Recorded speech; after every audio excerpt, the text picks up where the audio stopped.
Hello, everybody. If you're watching this, chances are you already know who I am and you already follow me.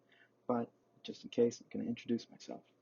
My name is Tony. I go by the Ace Chemist online. I am a chemistry student in college, and I am a bi-oriented Aro Ace, which is a whole lot of fancy abbreviations to say that I do not experience sexual or romantic attraction, but when I engage in those types of relationships, I have a preference for more than one gender. Um, These are the book reviews that I promised a while back. I'm not actually going to review the book that I promised would be up the first time uh, because I have not finished it because stuff has come up.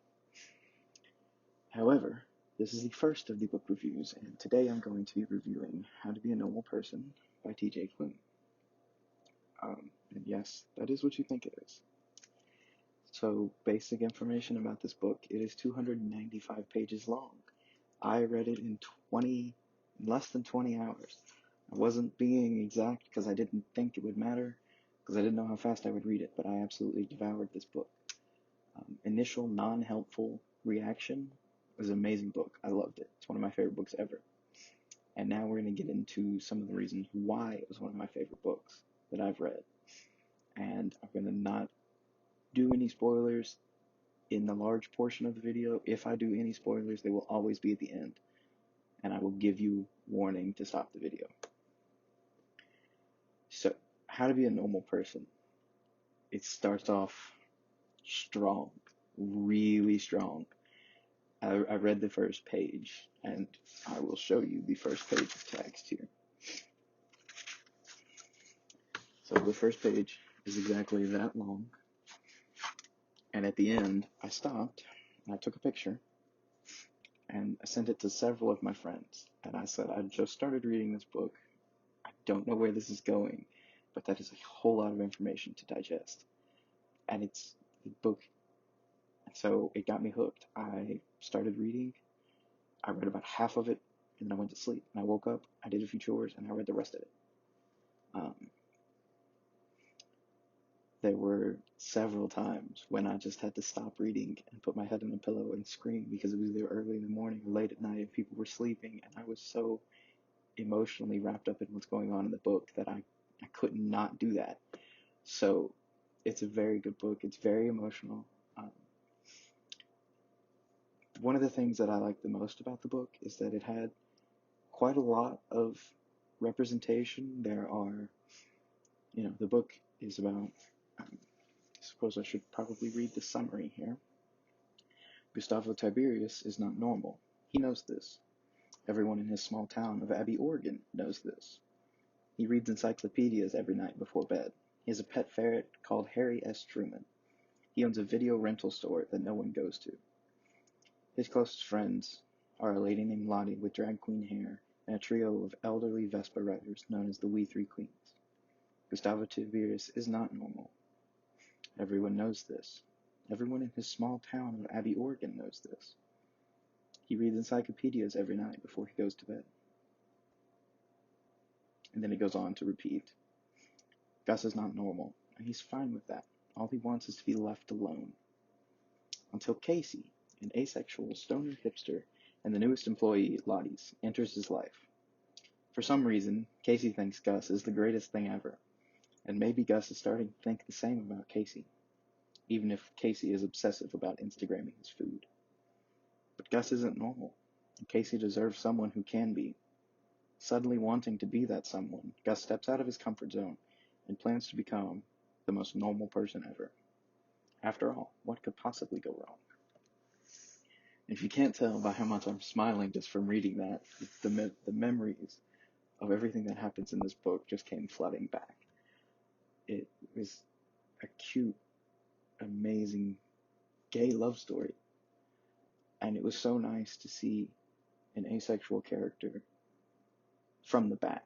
He's introduced very few chapters in, and he says very soon after he's introduced, he doesn't admit is the wrong word. He, comes out as asexual to Gus, and it was quite heartwarming to see that and to have Gus so willingly accept that. Another reason that this was one of my favorite books ever is because I'm a lot like Gus. I read, my name is the Ace Chemist. Half of my account was going to be about chemistry. It just didn't work out. So obviously I'm a nerd. I mean, I'm wearing a sweatshirt that says science. I mean, obviously I'm a nerd.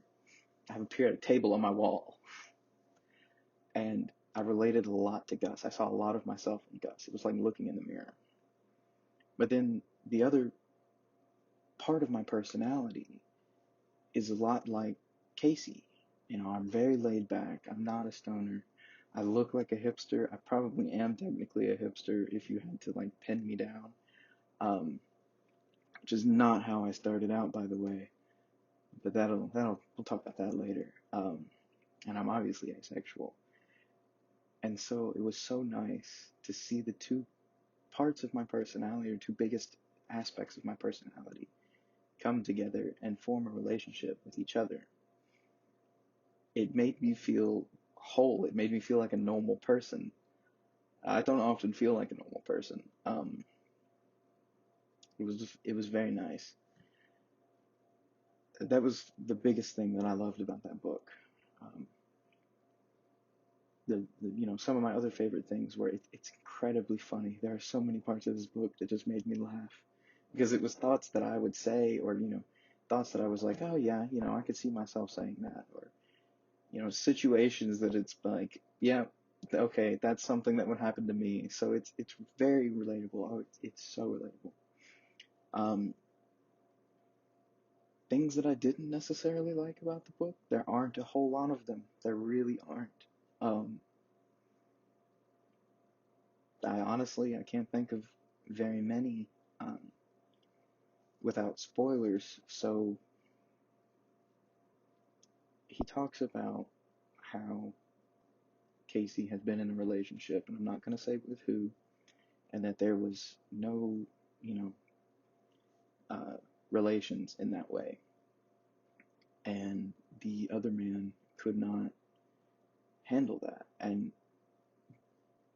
some of that was a little strange. The way the author talked about that was just a little strange. But I've also never been in that type of situation, so I don't really know what that's like.